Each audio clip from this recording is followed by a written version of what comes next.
The images flicker, ghosts from a time we can barely imagine. Faces of boys, not men, staring out from sepia-toned photographs. They fade, one into the next, until the stillness of the photo gives way to motion. A slow, creeping shot through a muddy trench. This is where those boys lived and died.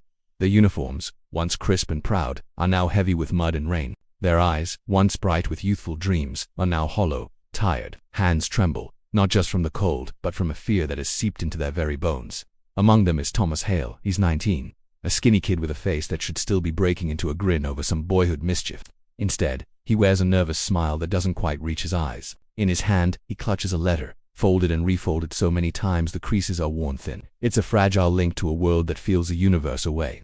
His mind drifts back to that world, sunlight filtering through the leaves of an old oak tree, the familiar smell of grease and metal as he fixes a bicycle, his hands sure and steady, the sound of his own laughter, free and unburdened, and a girl, Anna, her smile, a beacon of warmth and light in his memory.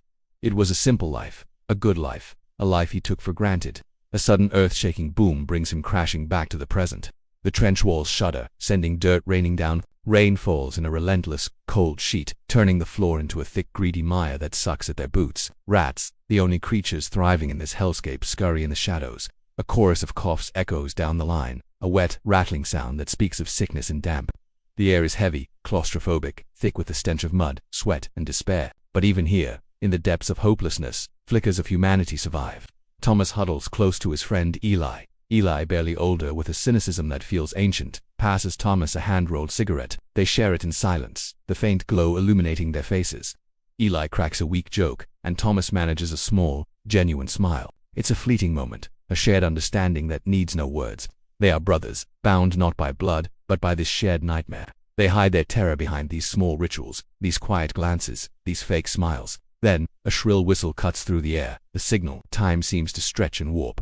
In slow motion, bodies heave themselves up and over the trench wall, a wave of khaki and steel cresting into no man's land. The world erupts. Explosions blossom like monstrous flowers, tearing the earth apart. The air becomes a solid thing, ripped and shredded by the percussive chatter of machine gun fire. Men, boys, just like Thomas, disappear into the mud, their charge cut short. There's no glory here, no heroism, just chaos and confusion.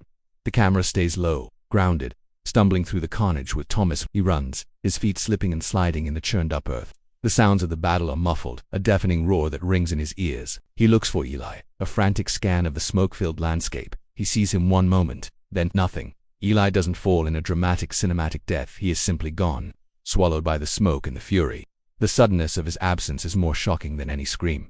Night falls. The battle lulls into a tense, exhausted quiet by the dim, flickering light of a candle stub. Thomas tries to write. His hand, the same hand that once so deftly fixed bicycles, now shakes uncontrollably. His face, illuminated in the gloom, is a hollow mask. The boy who left home is gone, replaced by this haunted stranger. There are no tears. The pain is too deep for that. He is simply numb, a vessel hollowed out by what he's seen. The loudest sound in the trench is the silence, heavy and suffocating. In the pre-dawn gray, a strange truce settles over the battlefield, a ceasefire, unspoken and fragile. Peering over the parapet, Thomas's eyes meet another pair across the ravaged land. A German soldier. He's young too, probably 19. His face holds the same fear, the same exhaustion. For a long stretched-out moment, there are no uniforms, no enemies. Just two boys, caught in a meat grinder they didn't create. The look they share says everything. This isn't personal. It never was. Then, a distant shot rings out. The spell is broken, and the war machine groans back to life. Years pass in a blur of mud and blood. 1918. The guns finally, unbelievably, fall silent. An eerie stillness descends. Soldiers stand dumbfounded in the trenches, their bodies still braced for an impact that no longer comes. There are no cheers, no cries of victory, just a profound, empty silence. The war is over. But what have they won? Thomas returns home. The train pulls into the familiar station, but he sees it through different eyes. He is older. His youth burned away in the fields of France. He is quieter, the laughter gone from his voice. Anna is there, waiting. She runs to him, throws her arms around him in a desperate, loving hug. He holds her, but his gaze is distant, fixed on something over her shoulder that only he can see. He survived.